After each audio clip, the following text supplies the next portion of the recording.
This next song requires a boot.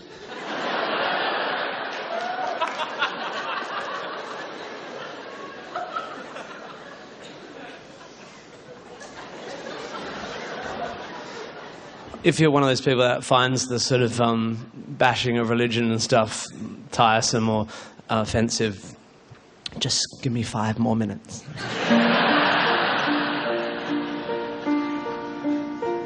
Life is like an ocean voyage, and our bodies are the ships. And without a moral compass, we would all be cast adrift. So to keep us on our bearings, the Lord gave us a gift. And like most gifts you get, it was a book.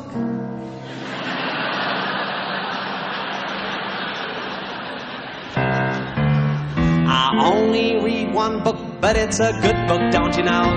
I act the way I act because the good book tells me so. If I want to know how to be good, it's to the good book that I go. Because the good book is a book, and it is good, and it's a book.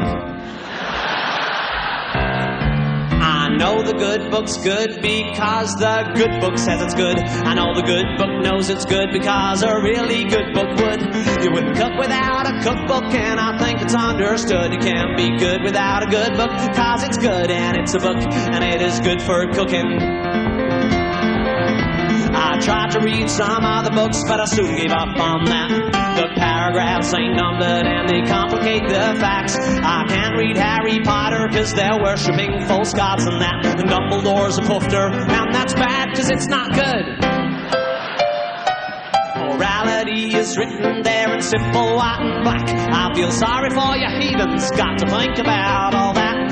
Good is good and evil's bad, and goats are good and pigs are crap. You'll find which one is which in the good book, because it's good and it's a book, and it's a book. Yeah, I had a cat, she gave birth to a litter. The kittens were adorable and they made my family laugh, but as they grew they started misbehaving. So I drowned the little fuckers in the bath.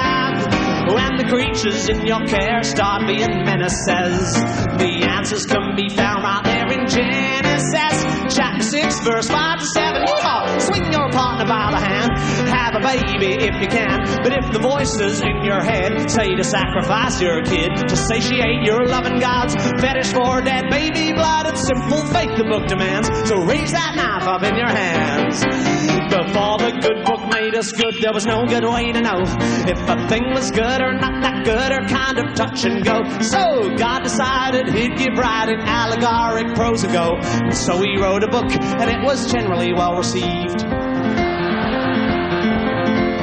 The Telegraph said this god is reminiscent of the Norse. The Times said kind of turgid, but I liked a bit with horses. The Mail said lots of massacres, a violent tour de force. If you only read one book this year, then this one is a book, and it is good, and it's a book. Yeehaw! Swing your daughter by the hand, but if she gets raped by a man and refuses then to marry him, stone her to death.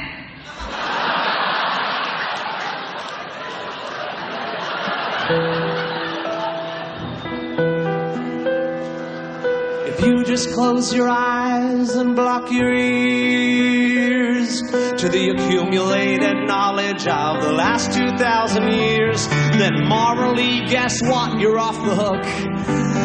And thank Christ you only have to read one book.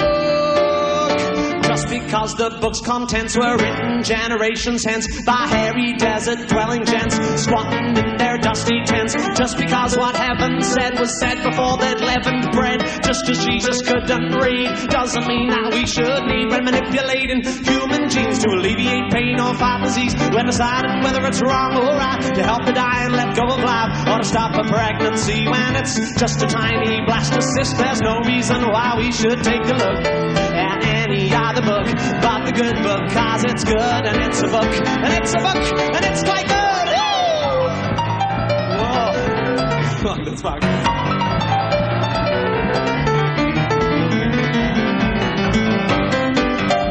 Yeah, good is good and evil's bad, and kids get killed when God gets mad. You better take a good look at the good book.